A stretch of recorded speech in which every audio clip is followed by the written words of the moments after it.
Greetings collectors and welcome to today's retro game review. I thought that I'd bring a reasonably obscure 16-bit monster-based fighting game to your attention today.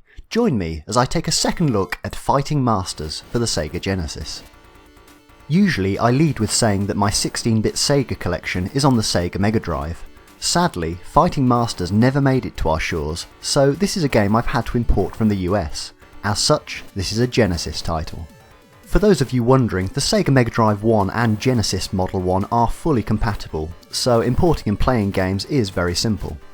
There are some minor differences around the power supply and variations on the 50Hz to 60Hz output. None of this will stop you playing a US cartridge on UK hardware though. So, Fighting Masters, what's it all about? Well, if I had to sum up the game in a sentence, it would be an intergalactic wrestling tournament to save the galaxy, featuring an ensemble cast of mythical beasts. In essence, this is a fighting game that never really got much attention back in the day. Personally, I think it's a bit of a hidden gem. You are presented with a wide range of playable characters, anything from a blue blob to dragons, boxing horses, carnivorous plants, cyborgs, and, well, this thing. It's a rather eclectic mix of bright and colourful characters. Instantly, this game put me in mind of a 16-bit version of Battle Monsters for the Sega Saturn. It's got that same "it's so bad it's good" vibe to it. As with all standard fighting games, you rotate through a roster of opponents. I found some characters were much more useful than others. For instance, the Griffin can fly and pick up opponents, whilst the Dragon has a massive capacity to inflict damage. This damage can be increased by slamming opponents into walls or the edge of the screen. So by throwing an opponent into a wall, they will receive impact damage from the wall and the impact damage from the ground. If you use the Griffin, you can simply keep flying your opponents into near certain defeat. I also found a bit of a bug, or at least an exploit, where you could pull off throws so close to the wall that you essentially scrape the opponent along the wall, causing multiple wall damage to be taken.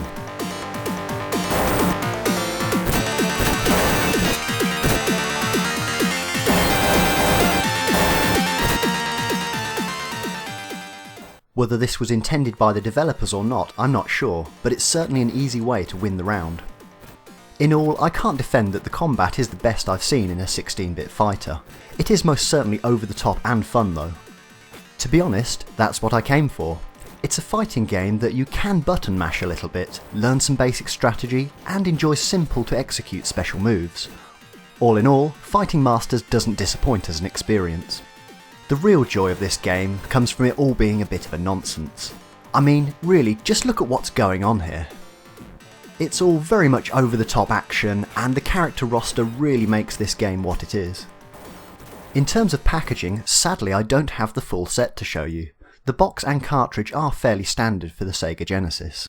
From what I have seen, the manual follows the same art style. What I miss more though are the trading cards. That's right, this game originally came packaged with 12 cards. The trading cards are a nice little collector's extra, but I probably wouldn't go out of my way to pay more just to have these in my collection. When trying to find a representative collectible price for this game, I really struggled this week. In the past 6 months on the online auctions, this game has gone from anywhere from $5 complete all the way up to nearly $40 complete.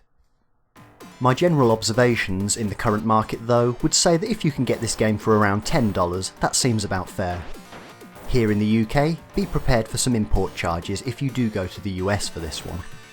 So, is Fighting Masters worth hunting down?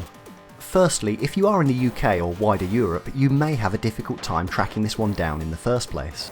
The game is reasonably scarce in the European region. This was because it wasn't really known back in the day when it was released. As such, there's very few copies to go around in this part of the world. You will almost certainly have to connect with our friends over in the US to get hold of a copy. Never fear in connecting with your US collecting counterparts though.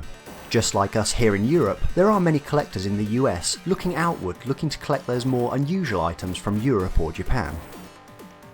If you are based in North America, this game is far easier to collect, but finding a mint condition version with all the trading cards can still be tricky. Depending on your budget, I'd say that Fighting Masters holds up very well. It's bright, bold and fun to play, and there's never any pretense that this is a Street Fighter clone. There's no combos or finishing moves. Fighting Masters really does its own thing, and it does it really well.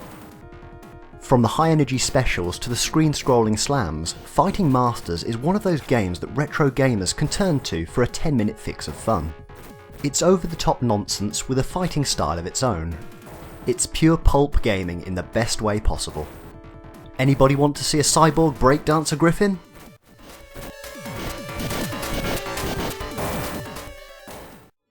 There you go. Hello again, I hope you enjoyed today's show and thank you for the view. Remember, you can always comment, like, subscribe and find us on the social media sites below. Happy collecting!